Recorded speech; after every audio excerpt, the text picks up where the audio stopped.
सत साई पवन भगत जी। मैं हरियाणा में सोनीपत रहने वाला एक युवक हूँ। मैं अभी कॉलेज में पढ़ता हूँ।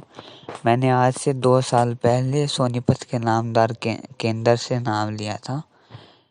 करीबन 1 महीने की भक्ति के बाद मैंने आपकी वीडियो को देखा और मुझे सच्चाई का पता चला।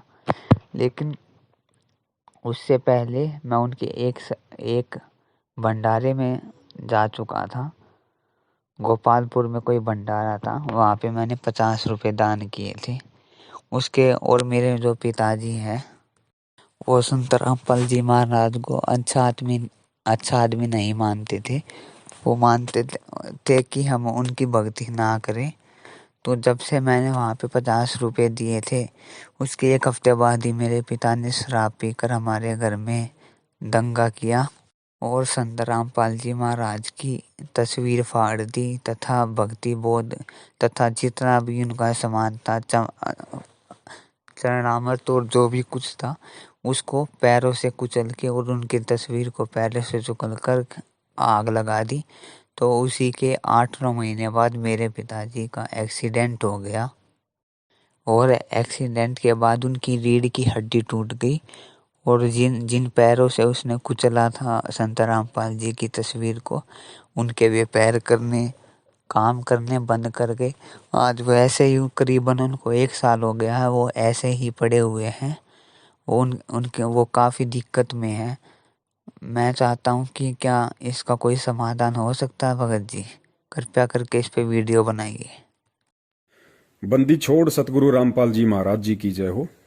सतसाई भगत जी, आपने जो ऑडियो दास को भेजी है, दास उस ऑडियो के माध्यम से ये समझ सकता है कि आपके जो आदरणीय पिताजी हैं उनकी क्या स्थिति है वर्तमान में, और उनकी स्थिति को लेके आपकी भी क्या स्थिति है। लेकिन भगत जी, हम कर कुछ नहीं सकते क्योंकि परमात्मा धरती पे है, करना उन्होंने ही है। और आपके मन में कहीं ना कहीं ये शंका है कि भाई मेरे पिताजी ने और मेरे परम पूज्य सतगुरु रामपाल जी महाराज जी के विषय में जो शब्द कहे हैं या उनकी फोटो का जो अपमान किया है, कहीं ना कहीं उसके चलते आज 7-8 महीने बाद में उनका एक्सीडेंट हुआ है और ऐसी उनकी हालत हुई है। तो ऐसी बात नहीं है भगत जी कि आपके जो पिताजी हैं उन्होंने गुरुजी की फोटो का अपमान किया हो या गुरुजी को गालियां दी हो जिस कारण से आज उनका एक्सीडेंट हुआ हो। ऐसा नहीं है। ये परमात्मा है भगत जी। ये परमात्मा कभी भी बदला नहीं लेता है, क्योंकि चाहे कोई नाम उपदेशी हो या जगत वाला हो, हम सभी इसी परमपिता परमेश्वर सतगुरु रामपाल जी महाराज जी की संतान हैं।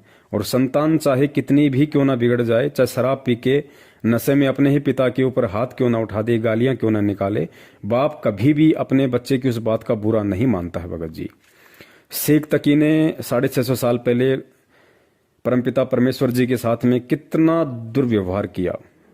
परमात्मा ने उसकी हर उस बात को सहा भगत जी। उसने जो भी परमात्मा के साथ में कसनियां कसी, जैसा भी उसने परमात्मा के साथ में छल बल किया, दुर्व्यवहार किया, परमेश्वर ने हर बार सहा। उसको कुछ नहीं कहा भगत जी, कुछ नहीं कहा शेख तकी को। लेकिन एक समय ऐसा हुआ कि अति हो गई और शेख तकी को अपने किए कर्मों की सजा स्वयं मिली। अंत में वो अंधा गूंगा बहरा हो गया। तो यहाँ पे आपके पिताजी के साथ में जो भी दुर्घटना वर्तमान में हुई है, उनका एक्सीडेंट हुआ, फिर उनकी रीढ़ की हड्डी टूटी। ये देखिए भगत जी, हमें थोड़ा अध्यात्म को समझना पड़ेगा। ये आपके पिताजी का पिछले जन्म का कोई कुसंस्कार था और वर्तमान समय में जो घटना उनके साथ घटी है, ये घटना घटनी ही घटनी थी, इसमें कोई दो राय नहीं है। लेकिन ये घटना वर्तमान में टाली भी जा सकती थी। क्यों? क्योंकि परमात्मा सरगुण रूप में, संत रूप में धरती पे प्रकट है। तो परमात्मा उस कुसंस्कार को, पिछले जन्मों के प्रारब्ध को टाल भी सकता है। कौन सी स्थिति में? जब वो परमात्मा सतलोक छोड़ के इस पृथ्वी पे एक संत रूप में होता है, उस समय परमात्मा उस विधि के विधान को टाल भी सकता है भगत जी। तो आपके जो पिताजी के साथ में घटना हुई है, ये उनके पिछले जन्म का प्रारब्ध था जो वर्तमान में होना ही होना था। लेकिन उस कबीर परमात्मा ने, संत रामपाल जी महाराज जी ने उस आत्मा के ऊपर मेहर की भगत जी, क्योंकि उनका कोई अच्छा संस्कार भी था, जिसके चलते परमात्मा ने आपके पिताजी को एक मौका भी दिया। मौका क्या दिया भगत जी? आपके माध्यम से। परमेश्वर को पता था कि आपके पिताजी के साथ में यह घटना घटनी है।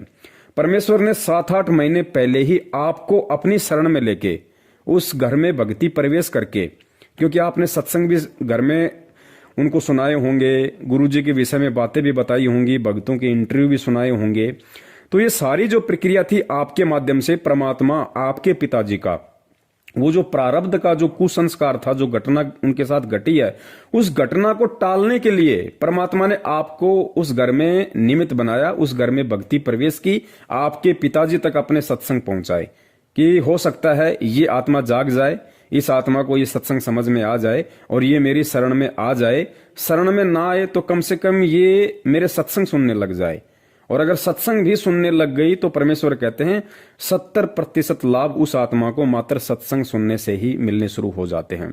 तो आपके पिताजी का वो प्रारब्ध का कर्म भगत जी टाला जा सकता था, लेकिन उनका कुसंस्कार कुछ ज्यादा ही प्रभावी था, इसलिए उन्होंने गुरुजी की बातों को स्वीकार नहीं किया, सत्संगों को स्वीकार नहीं किया, उल्टा उन्होंने गुरुजी का अपमान किया। तो उनके प्रारब्ध के उस कर्म के चलते भगत जी उनकी घटना को नहीं टाला जा सकता।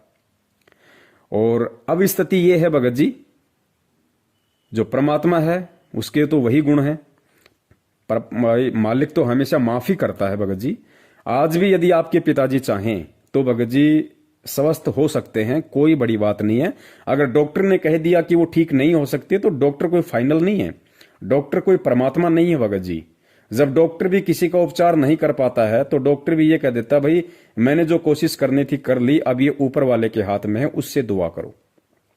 तो उसने भी लाके भगवान पे छोड़ दिया, और भगवान इस समय धरती पे, भगवान आपके खुद के घर में, भगवान की आप शरण में। तो भगत जी आपके पिताजी को अब भी स्वस्थ किया जा सकता है, कोई बड़ी बात नहीं है। देखो हमारे पिताजी ने क्या बताया, सतगुरु रामपाल जी महाराज जी ने एक किसान की कहानी सुनाई, क्योंकि परमेश्वर के सत्संग में जो भी कथाएं होती हैं हर कथा का एक सार होता है, निष्कर्ष होता है भगत जी। परमेश्वर ने किसान की कथा सुनाई कि एक किसान था, उसको परमात्मा ने 2-3 बार समझाया उसके पास जा जाके कि भाई देखो ऐसा है, भक्ति कर लो, ये बाल बच्चे दोइते पोइते 4 दिन के हैं, बाद में कोई काम नहीं आना है, परमात्मा की भक्ति ही काम आती है। तो उसने कहा कि नहीं नहीं महाराज, अभी तो मेरे बच्चे छोटे हैं, काम बिगड़ जाएगा, बहुत सारा खेतों में काम, ऐसा है वैसा है, बाद में देखेंगे भक्ति। परमात्मा चले गए, कुछ दिन बाद फिर आए परमात्मा, तो फिर कहा भाई आजा भाई, ले ले भक्ति, परमात्मा की भक्ति कर ले भाई, थोड़े दिन बचे हैं। नहीं जी, अभी मेरे जो पोते हैं वो छोटे छोटे हैं, बच्चे खेतों में काम करने जाते हैं, पोतों को कौन खिलाएगा। ऐसा कह के उसने परमात्मा को टाल दिया, परमात्मा चले गए।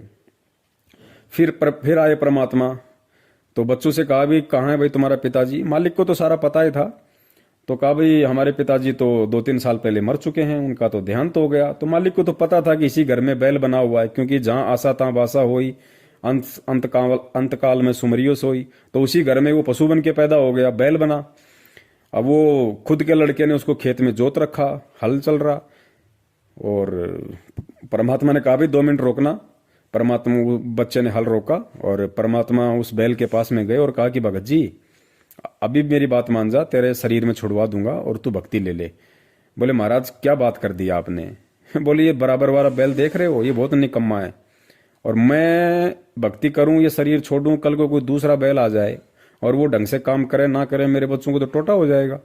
तो परमात्मा ने कहा ठीक है भाई, तू तेरे बच्चों को दे कमा के। अब वो बैल भी मर लिया। फिर वो बाद में बन गया सर्प, उसी घर के आसपास उसका जन्म हुआ। अब वो सर्प एक दिन क्या हुआ, उस घर में प्रवेश करने की कोशिश की किसी नाली के माध्यम से। अब बाल बच्चों ने, जो भी उसके दोइते पोइते थे, उन्होंने देख लिया, शोर मचाया, भागते हुए के मार दिया लठ। एक लठ उसकी अच्छे से उसके कमर में लग गया और उसकी कमर टूट गई। अब वो बेचारा फिसलता फिसलता पास में झाड़ियां थी, वहां जाके लेट गया और तड़पने लगा। उधर से दयालु परमात्मा फिर आए, कहा भगत जी अब तो मेरी बात मान जा, अब तो ले ले भक्ति। हाँ बोले महाराज अब मेरे को भक्ति दे दो, हे परमात्मा मैंने देख लिया यहाँ कोई किसी का नहीं है, अब मेरे को भक्ति दे दो। तो परमेश्वर ने कहा रे भाई ये बात तो मैं तेरे को पहले बताया करता था, यहाँ कोई किसी का नहीं है। चल ठीक है, तेरे समझ में आई, लेकिन साकल तुड़वा का आई, कमर तुड़वा के समझ में आई, तेरे समझ में तो आई। तो हो सकता है भगत जी आज से पहले आपके जो पिताजी हैं उनको समझ में नहीं आई, लेकिन अब उनकी भी एक तरीके से कमर टूट चुकी है, उनकी भी साकल टूट चुकी है। हो सकता है ऐसी स्थिति में जब आप उन्हें एक बार पुनः परमपिता परमेश्वर सतगुरु रामपाल जी महाराज जी के बारे में थोड़ा बताएं, और आप उन्हें इस तरीके से बताएं कि पिताजी देखो परमात्मा धरती पे प्रकट है, संत रामपाल जी ने अपने ज्ञान के माध्यम से शास्त्रों को दिखा दिखा के जितने भी संत महंत हिंदुस्तान देश विदेश में हैं सबको ज्ञान चर्चा के लिए निमंत्रण देके उन्होंने किया हुआ है कि उनके बराबर कोई संत नहीं है आज इस पृथ्वी पे। और आप एक बार उनकी शरण में आओ, उनके सत्संग सुनना आप शुरू करो। और देखो, संतों के विषय में कुछ भी बोलने से पहले बहुत सोचा समझा जाता है, लेकिन आपने उनके विषय में ऐसी ऐसी जो बातें कही हैं, ऐसे ऐसे शब्दों का प्रयोग किया है, आपने उनकी फोटो का अपमान किया है, तो कहीं ना कहीं आपको ये बाधा हुआ है। तो हो सकता है उनकी कोई समझ में आ जाए, और समझ में आ जाए तो फिर आप उनको संकल्प नाम दीक्षा आप उनको दिलवा दो।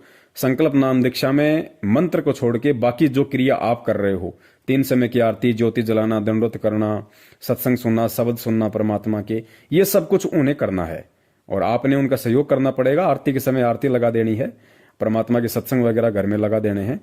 अगर वो मानते हैं तो फिर देखो भगत जी, उसके बाद क्या नहीं हो सकता। परमात्मा धरती पे है, परमात्मा के तो गुण है भगत जी, वो तो मुर्दे को जिंदा कर सकता है।